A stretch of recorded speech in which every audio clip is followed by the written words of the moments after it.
Now then, hi. It's often difficult for me to do these video blogs or these podcasts. I've gone for the same style I have done in the past. I'm doing a video as well as a podcast at the same time. Two birds, one stone. And I notice that every time I do this, I always struggle initially. And I think there's some fair bit of planning that often needs to go into these things. I'm sort of at the point of less planning the better. I don't like to think too much or overthink what I do and say. I think there'll come a point where I would need to, but for now, this is working for me the way I do it. So I think in terms of how people manage their social media, everyone's got their own style and time frame and how they manage their times. And I think with social media science going around in theories of what you should and shouldn't do, I think a lot of those ignore people as individuals because that's their purpose, is to allow you to access the correct ways to market according to an overriding feeling, but that doesn't mean that you've got to do it the same. You could do it your own way. So it's each for their own in their different style. Now, each time I start these vlogs and podcasts, I tend to have a stumbling block, and that's kind of made me think, oh, actually the way in which things are done needs to be thought about a little bit, perhaps, because often what I find is, now that I'm more regularly on social media, I'm more regularly aware of this audience that I'm building. So yeah, it seems to strike up new things in my mind, and one of the things that's come up recently is the simple little tweet. And I think the Twitter thing's really interesting. I used to be a firm believer of, let's just get out there, let's do each tweet, and let's get on with it. But actually, in some ways, for me, it feels like sometimes if you're marketing, if you're sending a message out, it's potentially you need to be considering the semantics and certain things of your tweets. And I think in the past I had done, and I was really good at and efficient at doing sort of what I do and how I do it. And the personal aspect of me tweeting directly, often I've experimented with the we's and a company sort of feel to the language, and it doesn't always work. Now, the way I currently do it was fine, but I'm finding that I need to go back and revisit some of the semantics, the words that I use, and change my style and tone slightly. This is purely just to develop the sort of who I am and keep it real for who I am and the way I am and the way I process and the way that I believe my services also need to be delivered, and this has changed somewhat. So I think it goes back to this idea of having a business plan. In some ways, the business plan needs to reflect your social media plan, and there we have it. That's what we call a social media strategy. I'm sort of talking quite simple for you, I guess. Maybe too simple, I don't know. Now, just to sort of reiterate that point about Twitter and how powerful and punchy it is, I thought I'd end on this note. I thought I'd keep it quite short. It's already gone on for quite some time.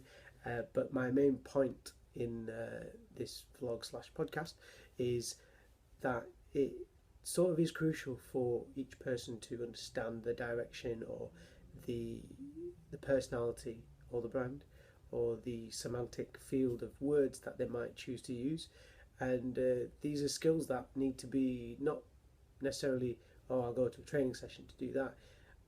I have to admit, I don't think that's the right answer. I think it's possibly part of the bigger picture, but people have to practice this, and I've found that you get better as you go along. It's not something that you can just pick up and do, bang, there it is. It's almost like it is a business plan. It's a work in practice. It's a strategy that has to be implemented, and then from there there'll be a development stage, and it'll evolve in different areas and avenues. And a business plan traditionally should be something that is kept up to date, a bit like a CV or a portfolio, or your skill sets, your services. Your social media needs to be along that path. I know this sounds like a huge thing that I'm saying to deal with and manage with, but within that framework, that there are ways in which you can manage your time more efficiently, and there are things that need to come first and second and third, and it's just understanding which order that these might go in. So anyway, coming back to my main point about Twitter being a punchy little tool, is that I felt the need to do this right now because I was speaking to a person that you might be aware of. He's called John Popham, and he's quite a well-known character on Twitter, and I've seen in the past a few times he's quite clearly known a few people through work or personally, whichever the situation is. He said happy birthday, so that's not a bad thing. That's all right. That's normal. That's actually quite polite. But in the world of Twitter, I don't actually see a whole load of people do this, and it's quite nice that he's a personable character. He's somebody you can feel like you can reach out to, and this is something that's quite important on social media. So I think it's really key to allow people to try and connect with you on a personal level, and something that's quite clever there was to talk about people's birthdays and just mentioning happy birthday to this person. And today it was two people's birthdays, and I can't actually remember their names because their Twitter handles were quite long, but they had birthdays on the same day. He just sent out happy birthday to you, happy birthday to you, and it was quite nice. But because there was two, it made me pick up on it more than usual, and that's when I thought, I actually tweeted it to him and suggested that possibly this could be an avenue for the Twitter generals, people like BizStone that we know, for them to consider how to integrate that into their marketing, so that when we are online, next to your Twitter feed, it would say, oh, this person's got their birthday. And to my memory, I'm not sure Instagram does this in that way, but we all know Facebook does this. So I think because Facebook does it, that's probably why we shouldn't do it on Twitter. That's the reality of the way the whole social media works. Twitter isn't supposed to be something that will evolve into something that mirrors or is completely like Facebook. I think that it's beautiful and it's just perfect the way Twitter is, and I think it does need to take some development and ground into monetizing its service, which it's done over the years, and it seems to be doing quite a good job at doing that. Hopefully that'll continue to flourish, but in terms of how we've seen the cover pictures being used alongside the avatars, that's certainly more friendly, and appearance wise it's better for people.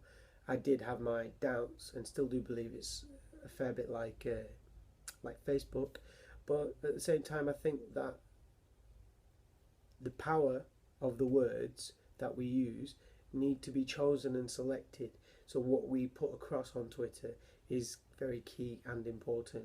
It's of great value, and we should be doing these very wonderful tweets, and saying happy birthday to someone is an amazing little thing that we should all be doing from time to time. Be happy, share the love, and that's what's great. But in some ways we shouldn't be prompted to do that, and I think that's where Twitter needs to stop, and it doesn't need to take on my suggestion. I think Twitter's great the way it is, and it brings back that other point about using your language, your keywords, and saying things in a certain way, because brands could quite easily target people to say happy birthday and jump on that bandwagon, and it'll be a great little thing. It's wonderful for people to consider this as a strategy, but as a tool, I fear that if Twitter were to implement it, it would only cause havoc and go further down the avenue of looking like Facebook, which is really not what we want. It's perfect the way it is. So yeah, there's quite a lot about the details of Twitter and the differences, I guess, between Twitter and Facebook. Thank you for listening, and keep watching these videos or listening to my blogs. Tweet us at Tea and Toast, and yeah, stay tuned for more of these.